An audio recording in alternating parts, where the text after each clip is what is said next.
Reporte 100. Y es jueves, espacio del Colegio de Sonora. Está con nosotros la doctora en Historia por la Universidad Nacional Autónoma de México, Elizabeth Cejudo Ramos, quien también es maestra en Ciencias Sociales por el Colegio de Sonora. Ya acaba de publicar el libro El gobierno no puede más que Dios. Género, ciudadanía y conflicto, iglesia-estado en el Sonora postrevolucionario. Y le agradezco mucho que esté con nosotros. Elizabeth, ¿cómo estás? Buenos días, bienvenida. Hola, buen día. Muy bien, muchas gracias y es un gusto estar acá y saludarte a ti y a tu auditorio. Es una investigación que realizaste de los años 1932 a 1939. ¿Qué pasó en Sonora en esos años? Sí, bueno, justo este libro es producto de mi tesis doctoral en el que yo buscaba, bueno, desde hace tiempo he trabajado la historia de las mujeres y en esta ocasión pues las traté de buscar en este contexto, ¿no? En este conflicto iglesia-estado que se desarrolla entre 32 y, digo, con mayor fuerza entre 32 y 34, ¿no? Para 1931 a Sonora llegó al gobierno del estado Rodolfo Elías Calles, hijo de Plutarco, y bueno, llega con un plan de gobierno como bastante intenso, ¿no? E innovador en su momento. Y una de estas dimensiones que tuvo su plan de gobierno fue la campaña desfanatizadora, en la que se buscaba de alguna manera eliminar completamente de la cultura sonorense la religiosidad, y se inicia con el cierre de iglesias, con la expulsión de sacerdotes, con la prohibición del culto público, con la implantación de la escuela socialista.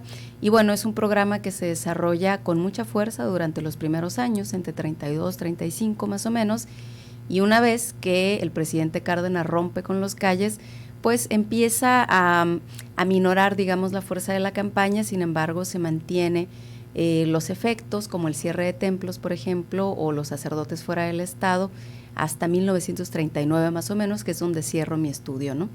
Y que se centra en cómo participaron las mujeres para combatir precisamente estas medidas. Sí, eso, ¿qué hallazgos tuviste con la participación de las mujeres en este periodo? Bueno, de entrada fueron las protagonistas en realidad de las protestas, ¿no? Creo que hay un antecedente importante desde el porfiriato, en tanto a la feminización, digamos, de la Iglesia Católica, ¿no? Que no solamente ocurre en Sonora, sino que es un fenómeno mundial. Los procesos que construyen el liberalismo, que construyen la secularización, tienen como un efecto importante en la Iglesia Católica, porque los hombres dejaron de identificarse, ¿no? con esta institución, por considerarse modernos, por considerarse revolucionarios, vaya, ¿no? Entonces, bueno, hay un antecedente en el que las mujeres son las que empiezan a movilizarse dentro de la iglesia, que empiezan a asistir más a la iglesia simplemente, ¿no?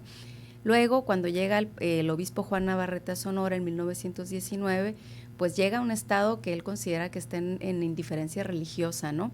Con poco interés para asistir a la iglesia, con poco interés por casarse, por bautizar a los hijos, etcétera, etcétera, y crea un programa en el cual el laicado, porque pues había muy pocos sacerdotes, es el que se involucra. Crea la Liga Diocesana de Sonora, que es como, digamos, la asociación más importante en el estado, que es dirigida por mujeres, y lo que parecería como, digamos, una buena explicación es que la participación que encontramos en los 30 en defensa de ese propio proyecto de la iglesia, pues es por parte de quienes la conformaron, ¿no? Que son las mujeres. Yo, cuando hago una primera exploración de fuentes para tratar de introducirme en qué es lo que estaba pasando con este conflicto religioso, veo que había muchas peticiones para que se regresaran los templos una vez que baja un poco la intensidad de la campaña, y todas las cartas son firmadas por mujeres. Son firmadas por mujeres católicas que se asumen desde su correspondencia como ciudadanas mexicanas, ¿no? A pesar de que la ciudadanía completa no se asume, digamos, o no se reconoce sino hasta 53. Entonces yo encuentro que hay una participación pública importante por parte de las mujeres a través de cartas, a través de protestas públicas, ¿no? Y la otra es que también hay una resistencia pasiva, ¿no? Una resistencia que se hace escondidas, como dar la doctrina, por ejemplo, de manera clandestina, como organizar misas a escondidas, como hacer diferentes ritos, bautizos, bodas también escondidas, que estaban autorizadas por la jerarquía eclesiástica. Entonces, a partir de esa resistencia pasiva que se hacía escondidas, de manera que no confrontaba a las autoridades, y luego, después de que caen los Calles, hay una resistencia como más activa, pública, a través de las cartas, a través de las protestas, incluso a través de actos así violentos como tumbar las puertas de las iglesias o quemar una bandera rojinegra que ondeaba en una iglesia, que era porque las habían expropiado a la institución eclesiástica, pues fueron las mujeres las que estuvieron más presentes, ¿no? El obispo tenía orden de aprehensión y generalmente los hombres revolucionarios no se identificaban con la institución religiosa, dado que era algo femenino, ¿no?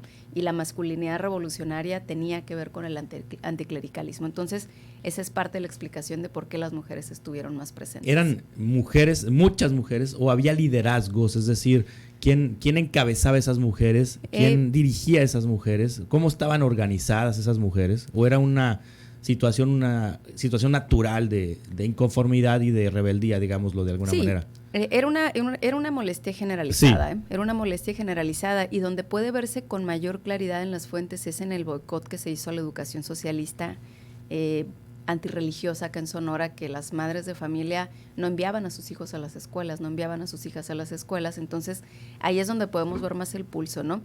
Sin embargo, creo que es posible, por ejemplo, hablar de Felicita Cermeño, ¿no? De las señoritas auxiliares, que eran como mujeres laicas que tenían como un cierto apostolado con la iglesia y estaban como muy cerca del equipo del obispo Juan Navarrete. Sin embargo, la participación no la podemos identificar como liderazgos específicos, ¿no? Al menos no en lo que yo puedo encontrar en mi investigación. Eran mujeres que sí formaban parte de la Liga Diocesana de Sonora, pero una particularidad de esta Liga Diocesana es que era como una especie de red que iba desde el liderazgo de la parroquia, que estaba organizada por el sacerdote, hasta personas que se hacían cargo de manzanas específicas para recolectar los donativos a la liga. Entonces, estamos hablando de una maquinaria muy bien aceitada, muy bien organizada desde la década de los 20, y que ciertamente sí tenía como presidenta, sí tenía tesorera, sí tenía como algunos, tenía alguna jerarquía, vaya, pero no podemos identificar como una o dos o tres mujeres quizá que estaban ¿No era el obispo, organizando. el líder? No, por supuesto. O sea, ¿no era el estratega era él? El liderazgo del obispo es innegable. El Juan Navarrete. Juan Navarrete. Sin embargo, la crisis que supone la campaña desfanatizadora y que implica que el obispo, por ejemplo, estuviera escondido en la sierra, que los sacerdotes estuvieran exiliados, tuvieron que salir del estado, algunos cruzaban disfrazados para venir a hacer una que otra cosa, y la extensión territorial que supone Sonora y las pocas vías de comunicación que había para entonces hacen muy difícil pensar que era una organización o que había un liderazgo innegable, digamos, ¿no? Por supuesto que había instrucciones por parte del obispo de resistir, y no solo del obispo, sino de toda la jerarquía eclesiástica mexicana y de la propia Santa Sede. Pero a mí me parece muy difícil que todas las movilizaciones y todos los pasos hayan estado controlados de una forma así tan exacta, porque pues acuérdate que lo más que había era como telegramas y de repente un que otro teléfono, a lo mejor carteo, ¿no? Pero es muy difícil que en un estado con una extensión territorial tan grande hayan tenido movilizaciones a lo largo de toda la geografía orquestadas por una sola persona, ¿no? Sí. Es muy, muy complicado, pero es innegable que había un liderazgo del obispo, por supuesto. Sí, Elizabeth Cejudo Ramos, este texto, ¿dónde lo podemos encontrar? Este libro, ¿dónde lo podemos encontrar? ¿A quién está dirigido? Bueno, el libro está dirigido principalmente, bueno, de entrada es un público especializado, digamos, sí, que trabaja el tema, pero se ha pensado, y el libro fue editado por la Universidad de Sonora, también para los estudiantes y las estudiantes de historia, pero nos interesa también que llegue a un público en general, ¿no? Hay muchas experiencias y mucha memoria con respecto a esta campaña en la comunidad hermosillense y sonorense todavía, que me han contado, ¿no? Cuando se encuentran con el libro, cuando se encuentran con el texto, de que a la abuelita quizá la bautizaron escondidas, de que hay memoria, ¿no? Y hay recuerdos con respecto al tema. Y a la gente que también está interesada en cómo se han relacionado el Estado y la Iglesia a través de los años. El libro es un material de acceso abierto, esto quiere decir que está disponible con descarga gratuita. Igual ahorita podemos compartir el enlace para que tu público tenga la posibilidad de descargarlo, si está interesado en el tema, y que pues se pueda discutir y se pueda leer por un público más amplio, ¿no? Muy bien, lo vamos a compartir en nuestras redes, si te parece, Elizabeth Cejudo Ramos, ¿o lo quieres compartir de una vez? No, pues es un poco largo el enlace, entonces sí, no me lo sé de memoria, entonces sí, lo compartimos por ahí en los comentarios, claro. Elizabeth Cejudo Ramos, doctora en Historia por la Universidad Nacional Autónoma de México, maestra en Ciencias Sociales por el Colegio de Sonora, muchas gracias por estar aquí con nosotros, compartirnos sobre este libro. Hasta pronto. Reporte 100.